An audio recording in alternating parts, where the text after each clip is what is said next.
Aujourd'hui, il y a le rassemblement de toute la CGT de l'Île-de-France. Il y a notre secrétaire national de la CGT, M.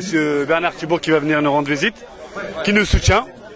On lui souhaite la bienvenue et il y aura un meeting là, il y aura tous les représentants de la CGT de l'Île-de-France qui vont prendre la parole, qui nous soutiennent.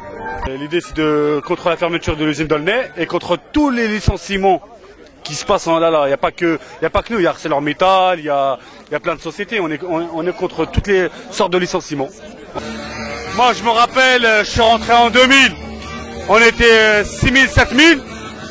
On faisait moins de voitures que maintenant. Là, on est 4000, 3500, 4000. On fait plus de voitures. Non, ils mentent.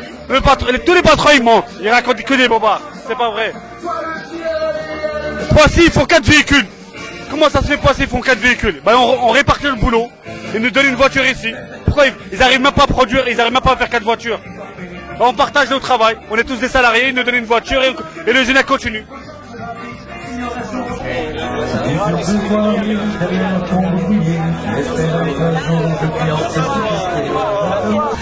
Aujourd'hui, il y a le meeting de la CGT. Apparemment, ça a été fait avec la CGT de l'Île-de-France. Et comme nous, on est dans la perspective de la fermeture de l'usine, qui va fermer dans 18 mois. D'ailleurs, Martin, la dernière fois, l'a dit ouvertement, a dit que le problème de surcapacité ici de PSA serait réglé dans 18 mois. Nous, on sait très bien qu'il prévoit de fermer l'usine d'Aulnay. Nous, maintenant, à chaque occasion qui va se présenter pour parler de nous, pour justement empêcher que cette usine ferme, on la prendra. Aujourd'hui, à cette occasion-là, ça nous fait plaisir parce qu'on n'a rien à faire. C'est la CGT qui vient ici et qui va parler justement de toutes les suppressions d'emplois, surtout dans le secteur industriel. Nous on est là et demain on sera à Bercy. On a été justement, on devait aller au QG de Sarkozy et Sarkozy apparemment il a eu peut-être les pétoches et donc là il prévoit de nous recevoir à Bercy. Les voitures qu'on produit elles sont vendues. Elles sont vendues. Et en plus de ça, moi je pense que s'ils vendent moins de voitures, si jamais ils vendent moins de voitures, c'est de leur faute. Pourquoi? Parce que si à chaque fois ils suppriment des emplois, là ça fait plus de 20 000 emplois qu'ils ont supprimés depuis je sais pas combien d'années, ces gens-là ils vont se retrouver au chômage, ils pourront pas acheter de voitures, c'est tout à fait normal. Donc moi je pense que la solution ça serait d'augmenter les salaires. En augmentant les salaires, en partageant le travail entre tous, c'est comme ça qu'on va réussir à maintenir les usines. Pourquoi? Parce que les gens qui vont avoir du boulot, ils vont acheter des voitures. Et ça va générer derrière de la production. C'est tout à fait normal. Moi, j'ai pas fait d'études, j'ai rien fait comme études, mais je me suis arrêté au BEP mécanique. Mais je sais très bien que c'est comme ça que ça doit fonctionner. Alors quand je vois des gens, des dirigeants d'État qui nous sortent plein de baratins pour nous dire que on est obligé de faire ça parce que c'est la crise, je suis désolé, il n'y a pas de crise. La crise, c'est eux qui l'ont voulu. Qu'ils l'assument, c'est pas à nous de la payer. Et nous, on travaille ici, on reste ici. Voilà. Jean-Pierre Mercier du syndicat PSA.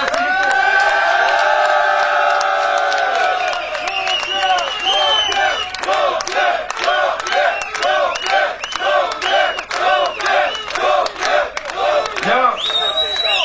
Bonjour à tous.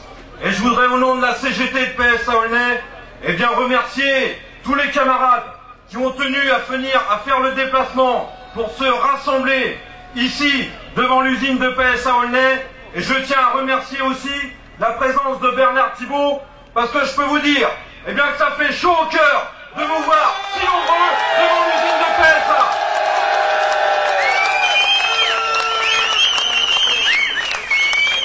Ce geste, ce rassemblement, je peux vous dire qu'il est considéré à l'intérieur de l'usine par les ouvriers, les techniciens, les ingénieurs et même certains agents de maîtrise que c'est quelque chose de bon, c'est qu'un acte de solidarité, un acte de soutien par rapport à notre combat qu'on a commencé à livrer depuis juin dernier. Et je peux vous dire que oui, ça fait chaud au cœur et qu'on est prêt à aller jusqu'au bout dans cette bataille pour sauver nos emplois. Alors juste à titre d'information, on devait demain aller au QG de Sarkozy pour aller chercher la réponse au courrier qu'on lui avait adressé. Visiblement, l'endroit est sensible, beaucoup trop sensible, et on a obtenu une réunion au ministère de l'Industrie eh bien, il faut savoir que c'est la première réunion que l'on obtient depuis le début de notre bagarre. Eh bien, on en est fiers, même si on sait que c'est que le début de notre lutte. Eh bien, on est assez fiers d'avoir obtenu ça déjà. Et demain, on sera plusieurs centaines à Bercy à exiger le maintien de tous les emplois à PSA Aulnay parce qu'on n'est pas prêt à se laisser foutre dehors de cette usine. La politique industrielle dans l'industrie automobile est aujourd'hui entièrement dans les mains du patronat.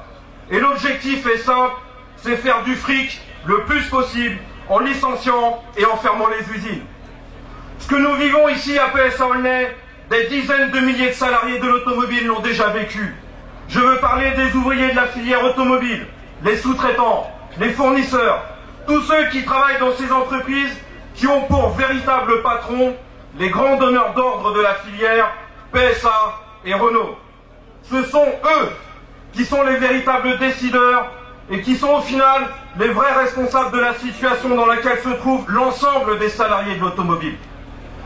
Pour assurer leurs profits et les dividendes des actionnaires, Renault et PSA n'ont pas hésité et n'hésiteront pas à l'avenir à ruiner des départements entiers, comme ici en Seine-Saint-Denis.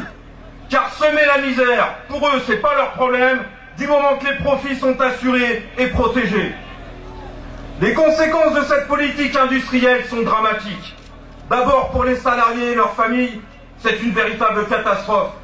Que l'on soit ouvrier, technicien, ingénieur ou agent de maîtrise, notre seule richesse, c'est notre travail qui nous donne notre salaire. Perdre son emploi aujourd'hui, se retrouver au chômage, c'est la quasi-certitude de finir demain au RSA et très vite dans la misère. Alors à la CGT, nous pouvons affirmer tous ensemble, et ce rassemblement en est l'occasion, que nous n'accepterons jamais cette politique industrielle qui consiste à massacrer les emplois des salariés, à ruiner des régions entières pour protéger les profits qui finissent automatiquement dans la spéculation financière.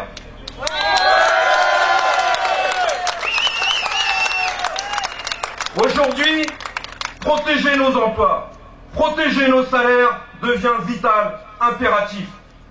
Et nous ne devons pas hésiter à affirmer qu'en pleine crise économique, licencier et fermer des usines devient un acte criminel. C'est un crime social. Eh bien, dans toute société civilisée, les crimes sont interdits.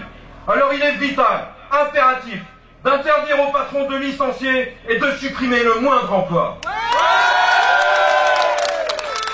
Licencier, supprimer des emplois pour produire autant, sinon plus, en faisant crever au boulot ceux qui restent.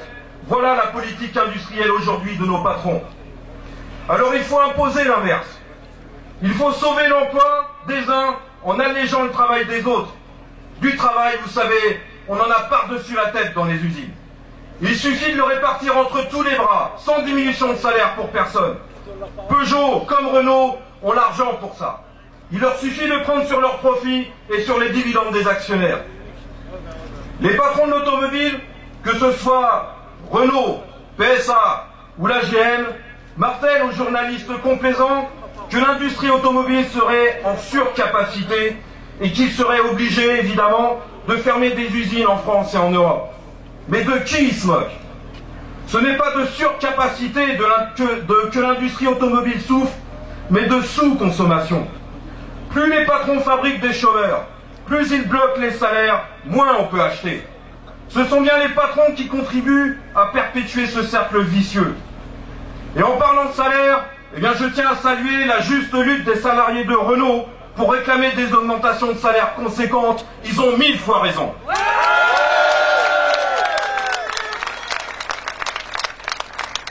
Les patrons nous mènent une véritable guerre. Une guerre contre l'emploi industriel. Une guerre pour assurer et protéger les profits des actionnaires. Et si la crise économique s'aggrave, il n'y aura pas beaucoup de choix. Ça sera sauver notre peau ou subir leur dictature sur les entreprises et sur l'économie. Alors si nous devons affirmer une seule chose face à nos patrons, nous CGT, c'est notre détermination à ne pas accepter cette politique de fermeture d'usines. C'est d'affirmer qu'on ne se laissera jamais faire, car nous n'avons aucune raison d'accepter qu'ils nous prennent notre travail et qu'ils nous le jettent dehors. Et même si aujourd'hui, les luttes ne sont pas encore à la hauteur des attaques de nos patrons. Nous restons et nous devons rester convaincus que cette politique patronale fera relever la tête de l'ensemble des travailleurs de la filière automobile et qu'on pourra, par la lutte collective, tous ensemble, les Renault, les Peugeot, les Citroën, les Toyota, les GM, faire reculer nos patrons et leur imposer des mesures qui protégeront durablement nos conditions de vie. Vous savez, l'avenir, elle est dans notre force, dans notre lutte collective.